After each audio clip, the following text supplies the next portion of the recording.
Ilonggo Dessert, Muasi. Panoorin lang ang video na to para malaman kung paano ginawa. Ito yung ating sangkap, giniling na malagkit.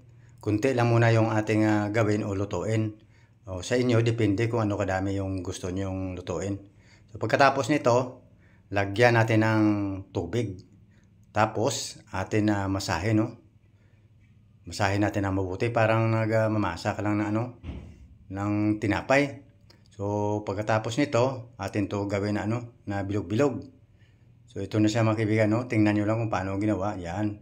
Pag bilog na siya, i-push mo lang ng hintuturo mo o hinlalaki. Parang may siya, design. So, pagkatapos nito mga kaibigan, magpakulo tayo ng tubig. So, pag kumulo na yung tubig, ilagay na natin to yung ating ginawa na bilog-bilog, no? So, ito na siya, no? Ilagay natin, kumulo na yung tubig. Yan. Tapos hintayin natin to na lumitaw siya. Pag lumitaw na siya, sigurado luto na yan. So, ito na siya, no? Yan, lumitaw na siya, luto na. So, kunin natin. Gamitan natin ng strainer, no? Para mabilis yung pagkuha natin. Ayan, ilagay natin dito sa ating panglagyan. Pagkatapos, atin to palamigin. Ayan. So, ito naman, magsangag tayo ng linga o anong term dyan sa Ilonggo, magsanlag o magbanlag ng lunga.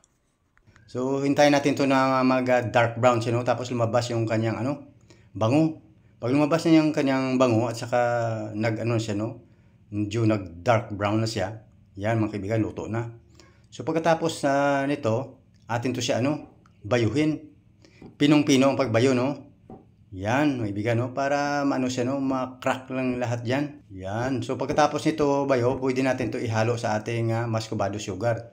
Ayan, no? So, nilagyan ko na yan ng muscovado sugar. Pwede natin to, ilagay sa atin na kanina na niluto na, na malagkit. Para, siya, no? Ang paghalo nito, dandahan lang. So, ito mga kaibigan, no? Yan. So, ihalo natin dito.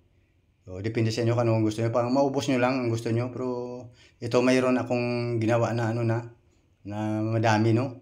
Na para para sa ating bisita. Yan. So, pwede na ito kainin mga kaibigan. Ang sarap-sarap nito, no? Ang tawag dito ay muasi. So, ito na ang ating finished product. So, thank you very much for watching. And don't forget to like and share my video. Follow more!